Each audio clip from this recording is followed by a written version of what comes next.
What's up, guys? I hope you're ready for round 2. Sleepaway Camp Part 2, Unhappy Campers from 1988. Let's go. There used to be this camp about 60 miles from here.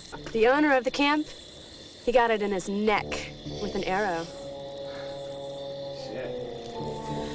Well, it ended up that the killer was the shy 14-year-old girl that everybody picked on. Except she wasn't... Phoebe, you're supposed to be in the cabin. Let's go.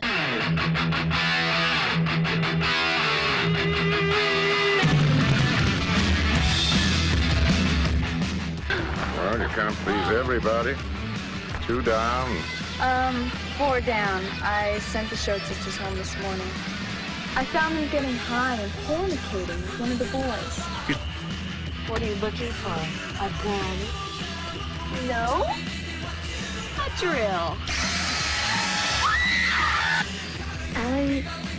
She's more experienced. Keep your morals strong and you'll never go wrong. Well, if you don't give them back to us, you're going to be seeing a lot of this! What else is down there? Well, then I guess you're just gonna have to climb in and find out. We'll do my favorite, the Happy Camper song.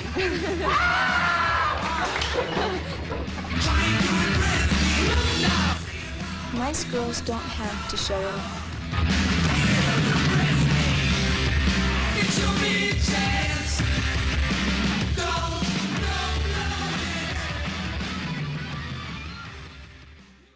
Sleepaway Camp 2, Unhappy Campers. The plot with Angela, the angel of death, is back to slash some teenage flesh yet again at another camp. And that's really all there is to it. No need to overcomplicate things. It's just a silly slasher from the 80s. Alright, so here's the deal. Whereas the original Sleepaway Camp actually attempted to be a genuine horror slasher movie with some strange flourishes, Part 2 and 3, which were both filmed simultaneously, they were filmed at the exact same time and directed by Michael A. Simpson. They pretty much do away with trying to be horror movies. They're straight up comedy. So know that going in, you're watching pretty much a comedy, not an actual horror movie. It's a spoof, I guess. It's a horror spoof. I tend to refer to these movies, Sleepaway Camp 2 and 3, as slasher fast food. And to be more exact, they are the dollar menu of the slasher fast food menu. These are movies that are extremely cheap, pretty much no thought went into them.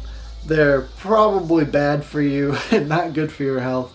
They're just made to be put together really quick and consumed by someone that doesn't give a shit. In this movie, Angela is not played by Felicia Rose. This time she's played by Pamela Springsteen, who is the sister of Bruce Springsteen. And then our final girl in this movie is Renée Estevez, who is definitely related to Emilio Estevez, Martin Sheen, Charlie Sheen. She's part of that whole clan. So yeah, in this movie we got Angela played by Pamela Springsteen, who I must say, a lot of people really like her characters, and they like what she became in these movies. Her personality is definitely different from the first one. In the first one she was more shy, reserved, very quiet for the most part. She killed people because they were bad people. They had wronged her in some way. In this movie, she's way more cheerful. She's like always smiling. She kills people now because they are bad campers or bad human beings, not necessarily because they did something to her. If you could just be a smoker, like if you smoke cigarettes, she's like, that's a bad habit. You're a bad person. I'm gonna kill you. She just kills everybody, pretty much. Yeah, she kills everybody. But her reasoning this time around is like, if you have any kind of a bad vice or bad personality trait, you're gone. Yeah, I do find Angela to be a bit of a buzzkill in this movie. All these kids, they just want to have some fun. I don't know why they're at this camp.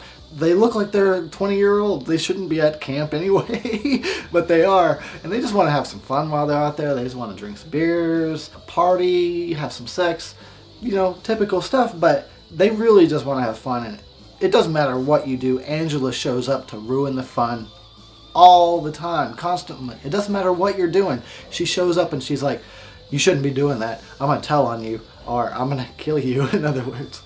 So Sleepaway Camp 2, it doesn't waste time about getting down to the kills. That's what this movie's all about. It's just all about body count. This is a body count movie.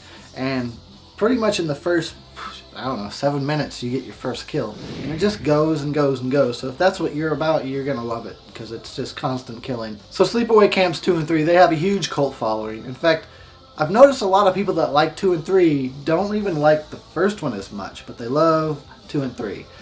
It's got that camp value, it's corny, it's silly, it's fun, there's a lot of death going on. It doesn't take itself too seriously, so I guess I understand why people really love these movies. However, in good conscience, I cannot give this movie a higher rating than 2 out of 5 stars. I like it, it's silly, it's corny, but it is not a good movie. If you're into those kinds of things, you just like a movie that doesn't take itself too seriously, but there's plenty of death scenes going on for you to enjoy, definitely check it out. Oh, I'm a happy camper. I love to drink and fuck. And if you pay me money on my titties, you can suck. Ingenious.